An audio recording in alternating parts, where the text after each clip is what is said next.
Assalamualaikum warahmatullahi wabarakatuh. Kembali lagi di pelajaran IPA, kita masuki pertemuan kelima, masih bab 2, yakni tentang interaksi makhluk hidup dan lingkungan. Adapun materi yang akan disampaikan yakni tentang pola interaksi makhluk hidup. Nah, pola interaksi makhluk hidup dibagi menjadi beberapa. Salah satunya ada yang disebut dengan simbiosis, antibiosis, predasi, netral, dan kompetisi. Yang pertama, itu ada yang disebut dengan simbiosis. Simbiosis adalah interaksi atau hubungan antara dua makhluk hidup yang berbeda jenis atau beda spesies.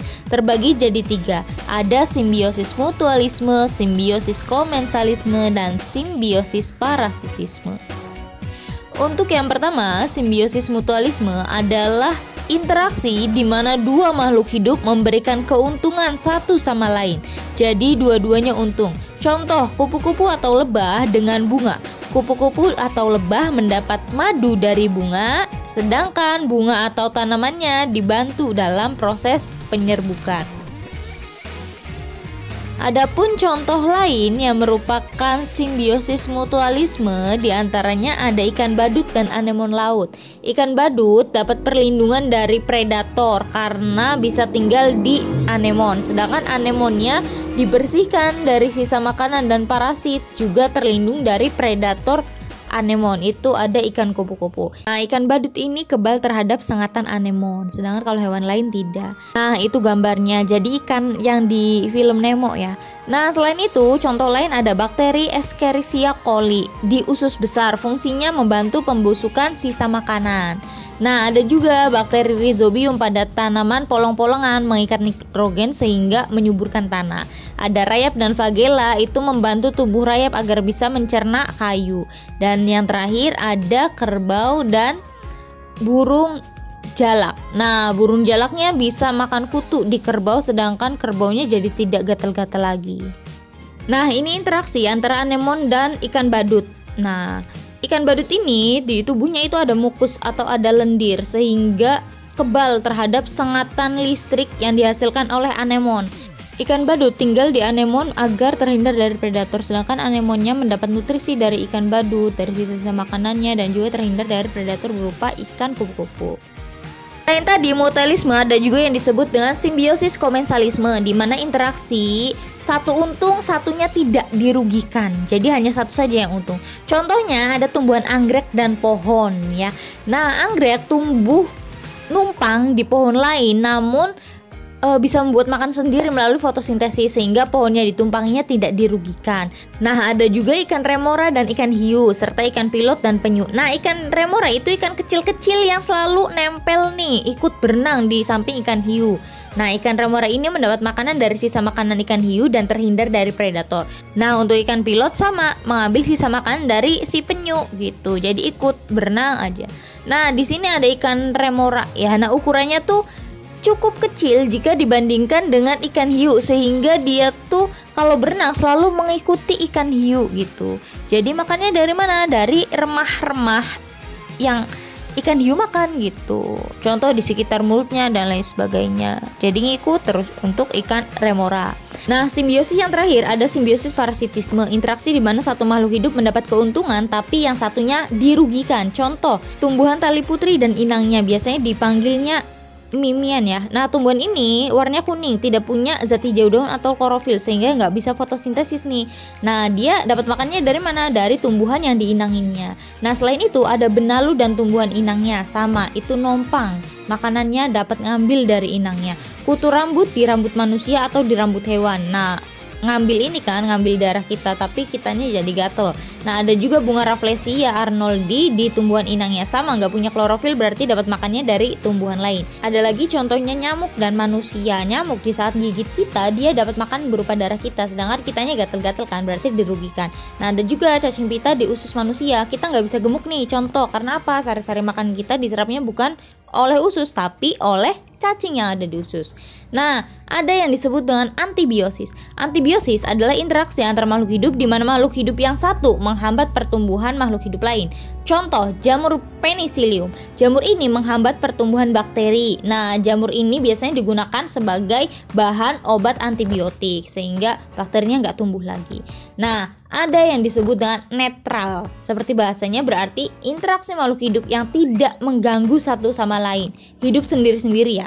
Hidup di ekosistem yang sama. Contoh, kupu-kupu yang hidup bersama kambing dalam satu ekosistem. Kupu-kupu yang makan madu dari bunga, kambing yang makan rumput, tidak saling mempengaruhi. Ada yang disebut juga dengan predasi, interaksi antar mangsa dan pemangsa dalam sebuah ekosistem. Nah, interaksi ini menjaga keseimbangan jumlah pemangsa dan mangsanya dalam ekosistem. Contoh, di sini ada singa yang menerkam atau memangsa zebra, ada juga harimau memangsa rusa, ada beruang memangsa ikan dan lain sebagainya. Singa ini berperan sebagai predator, sedangkan zebranya sebagai mangsa. Nah, singa ini berfungsi mengontrol agar zebra tidak terlalu banyak populasinya.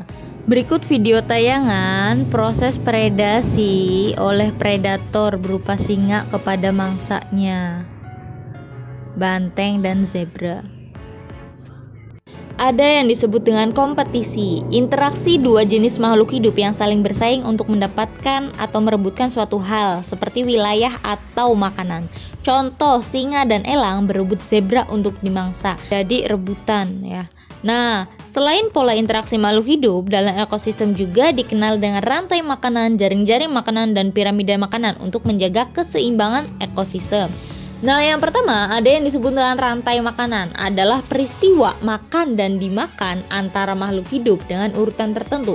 Contoh, di sini ada rumput sebagai produsen dimakan oleh konsumen satu berupa belalang. Belalangnya dimakan oleh katak sebagai konsumen dua. Si katak dimakan oleh ular sebagai konsumen ketiga. Nah, si ularnya akan mati. Nah, ketika mati akan dimakan atau dicerna oleh jamur sebagai dekomposer. Nah, jamur ini berfungsi dekomposer. Nah, ini urutannya.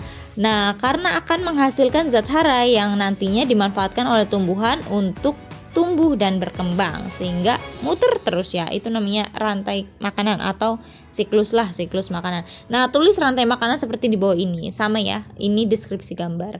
Ada yang disebut dengan jaring-jaring makanan, merupakan kumpulan rantai makanan yang saling berhubungan. Ini lebih ribet lagi ya. Kalau tadi rantai makanan hanya panjang, satu ruas saja atau satu siklus saja. Kalau ini berbagai macam. Nah, contoh di sini ada gambar ya, nggak perlu digambar. Ada pohon, rumput, dan lain sebagainya. Dari gambar di atas bisa dilihat kalau seandainya katak dibasmi, maka kemungkinan yang akan terjadi adalah jumlah belalang akan meningkat karena nggak ada yang makan, dan populasi ular serta elang akan menurun karena nggak ada makanannya gitu. Jadi saling berkaitan. Kalau ada satu punah atau satu berkurang akan mempengaruhi komunitas lain. Nah, di sini ada rantai makanan, silakan ditulis itu panah-panahnya dan hewan-hewannya ya. Nah, dari gambar di samping terdapat 3 rantai makanan. Ada padi dimakan ulat, burung, elang. Ada padi dimakan tikus, ular, elang. Ada juga padi dimakan ulat, dimakan burung, dimakan ular, lalu elang gitu. Yang terakhir ada yang disebut dengan piramida makanan. Sebuah ekosistem akan seimbang dan terjaga apabila jumlah produsen itu lebih banyak daripada jumlah konsumen satu. Jumlah konsumen satu harus lebih banyak dari konsumen dua, konsumen 2 lebih banyak dari konsumen 3, dan seterusnya. Nah, kondisi tersebut digambarkan dalam bentuk suatu piramida. Nah, piramida kan kayak bentuknya segitiga ya. Semakin ke atas semakin sedikit atau semakin runcing, sedangkan bagian bawahnya semakin besar atau harusnya semakin banyak. Di tropik 1 produsen berupa tumbuhan harus lebih banyak. Nah, tropik 2 itu hewan atau konsumen 1, tropik 3 konsumen 2, ada tropik 4 atau yang paling ujung paling runcing itu konsumen puncak atau konsumen 3 gitu. Nah, oke, sekian dan terima kasih pertemuan hari ini. Jangan lupa dirangkum, kurang dan lebihnya mohon maaf. Jangan lupa dikerjakan soalnya, dikumpulkan rangkumannya. Sekian, wassalamualaikum warahmatullahi wabarakatuh. Bye bye dah.